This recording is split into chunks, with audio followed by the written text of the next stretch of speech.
Today we're making quesadillas. This kid and crowd favorite is super simple to make, and all you really need are tortillas and cheese. So let's grab some of each and get cooking. To make our quesadillas, we will start by putting a pan on medium heat on the stove and gathering our ingredients.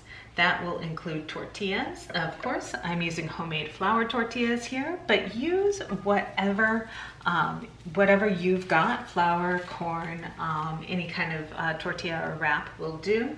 And cheese, again, whatever works for you, whatever sounds good, preferably something that melts well, so you don't want a crumbly cheese like queso fresco or I don't know, feta or something like that as your main cheese. So mozzarella is good, queso quesadilla, any of those mixed cheese, shredded cheese packages in the store work great for quesadillas. All right, I am actually warming my tortillas on, I like to warm them on both sides when I make quesadillas. So I'm warming them just real quick on the, what I guess will wind up being the inside here. And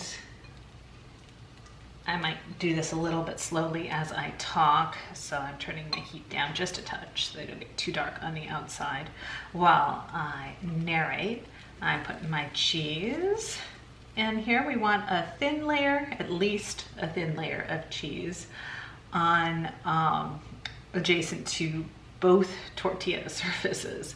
All right, otherwise you'll have ingredients that slide out of your quesadilla. And of course we can stick with just a cheese quesadilla if we want, or we can add in other fillings.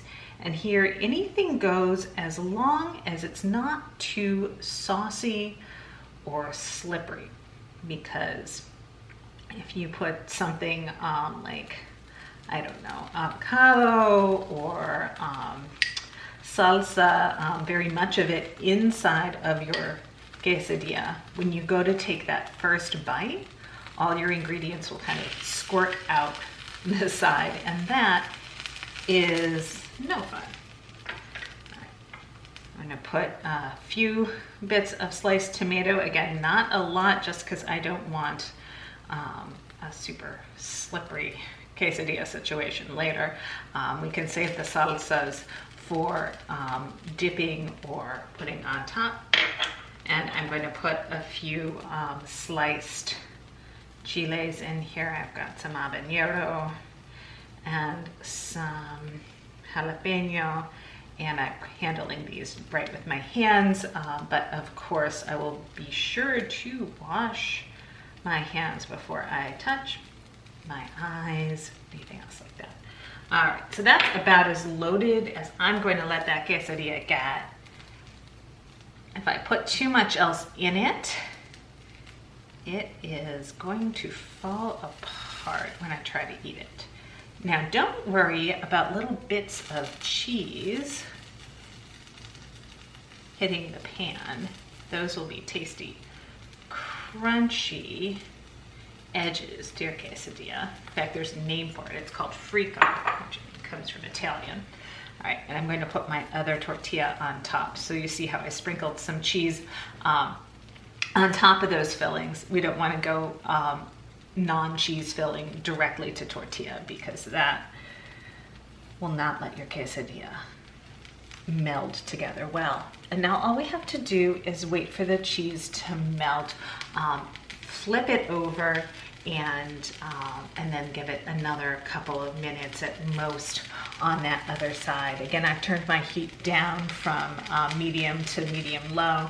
You can further encourage your cheese to melt before your bottom tortilla scorches by putting a lid on the pan.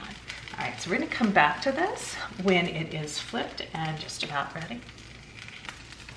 I think things are nice and melty here. I'm gonna give it a flip. Aha.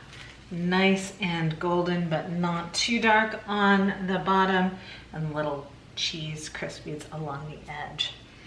Give this another couple minutes on medium-low, again, a couple minutes at the most, just to make sure that the cheese is nice and thoroughly melty, and we will be good to go. My quesadilla is ready. The cheese is sizzling and the tortilla is just nicely golden brown. So time to put this onto a plate, slice it up, and dig in along with my favorite toppings, of course. We sure hope you give these quesadilla tips and tricks a try, and you check back every Friday for a new recipe.